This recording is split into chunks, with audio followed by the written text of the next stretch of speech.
The Holy Gospel according to St. Matthew, the 2nd chapter. Glory to you, O Lord. In the time of King Herod, after Jesus was born in Bethlehem of Judea, wise men from the east came to Jerusalem asking, "Where is the child who has been born King of the Jews? For we observed his star at its rising and have come to pay him homage." When King Herod heard this, he was frightened, and all Jerusalem with him. And calling together all the chief priests and the scribes of the people, he inquired of them where the Messiah was to be born. They told him, "In Bethlehem of Judea, for so it has been written by the prophet. And you, Bethlehem, in the land of Judah, are by no means least among the rulers of Judah, for from you shall come a ruler who is to shepherd my people Israel." Then Herod secretly called for the wise men and learned from them the exact time when the star had appeared.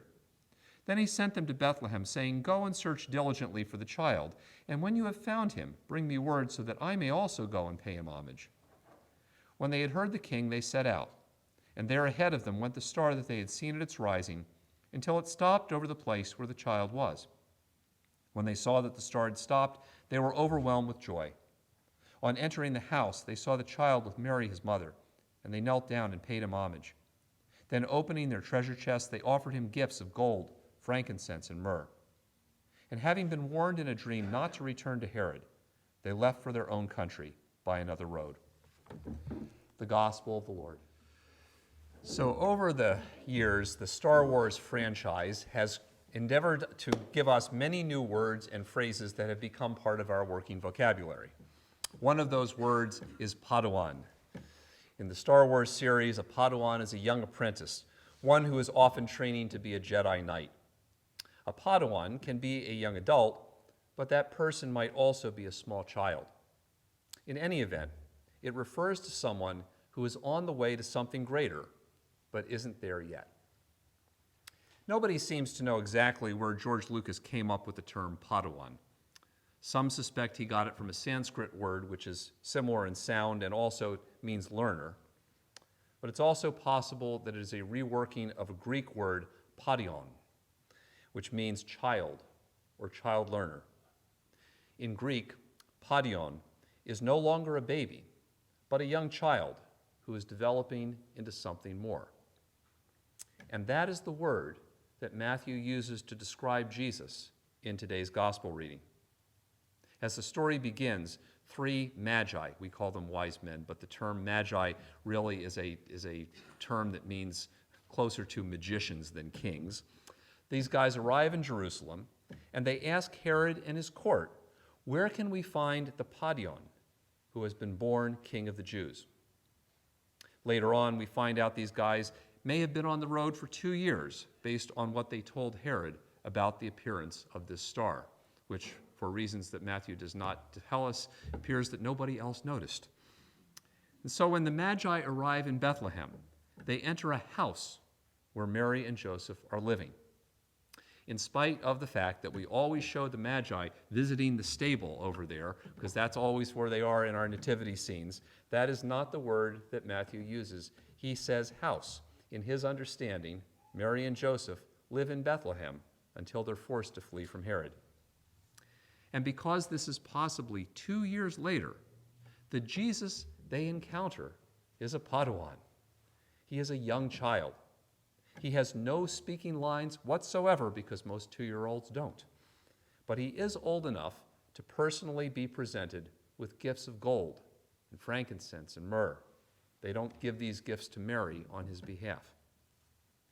And because the Magi meet Jesus while he is a Padawan, they've encountered Jesus at a transitional moment in the story. Jesus is no longer a baby in the manger, but he's not yet an adult. At this point, they cannot ask Jesus for any insightful and pithy insight into God. Jesus performs no miracle for them to see, and they cannot stick around for another 30 years until the next thing that Matthew tells us about happens.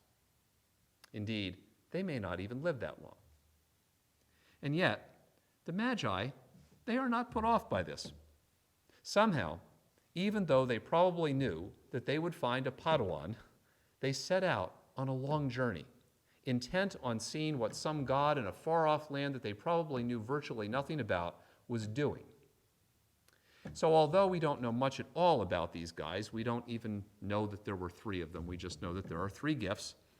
It is clear that the Magi looked for and expected God to be acting in a transitional moment.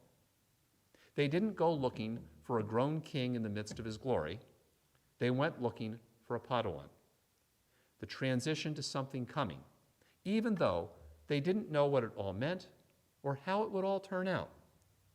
This was a transitional moment, but they knew something meaningful was happening, and they wanted to be part of it. These Magi also were people who were willing to invest themselves in that transitional moment.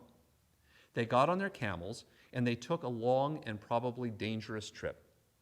And when they got to the house, which clearly was not the palace that they may have been envisioning, they didn't hesitate to pull out their wallets and offer big gifts.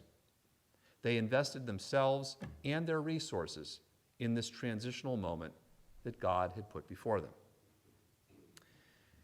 And perhaps what's most remarkable of all is that these Magi clearly had the patience to wait and see what God would do next. I mean, I want to know the rest of the story. I want to know what happened to these guys. Where did they go? What happened afterwards? Did they live long enough to find out who Jesus became? Did they secretly return at some point and check up on things and see how things were going? Or did they just live in contentment that God was doing something great and God had made them part of it? Perhaps somehow what they had done would become part of this story in ways that they could not imagine. Indeed, if these guys thought that 2,000 years later we would be reading stories and talking about them and putting figures of them in some kind of nativity scene, they would be shocked. But sometimes that's how you have to live when you're living in a transitional moment. Indeed, today as we read this story of the Epiphany, we transition from the Christmas season to the stories of Jesus' adulthood. Since Epiphany always happens in the first week of the new year, we're living in a time of transitioning to a new year with new opportunities and what will surely be new challenges as well. And through it all, we're still trying to figure out how to transition to a new way of life after COVID. Living through transitions can be challenging.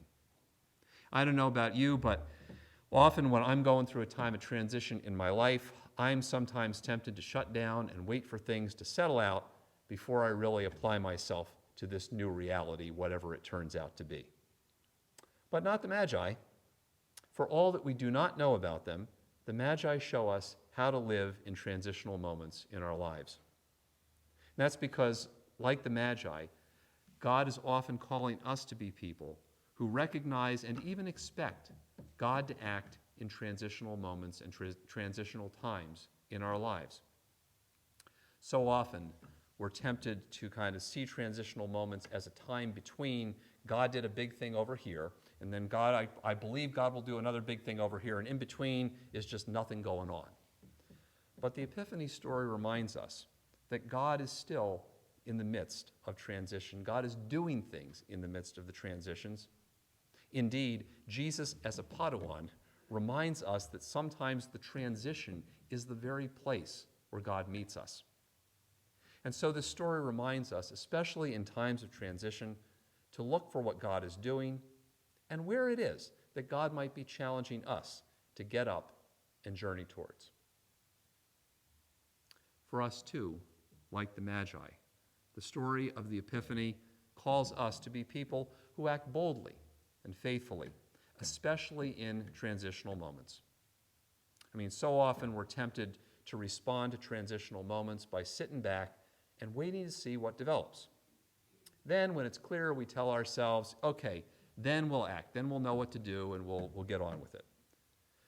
But the Epiphany story reminds us that the transitional moments are often the most important times to invest ourselves and our resources. Often, the transition is how you get from one place to the next place. And if you don't invest yourself in the journey, as the Magi did, you don't get to the next thing that God is calling you to be a part of.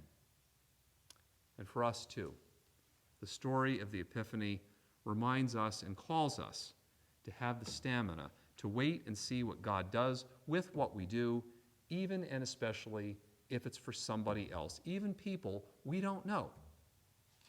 See, here's another thing that I recognize is sometimes a problem for me. Maybe it is for you too, because often my problem with transitional moments is that I want to find out what this transition means for me. Where is God leading me?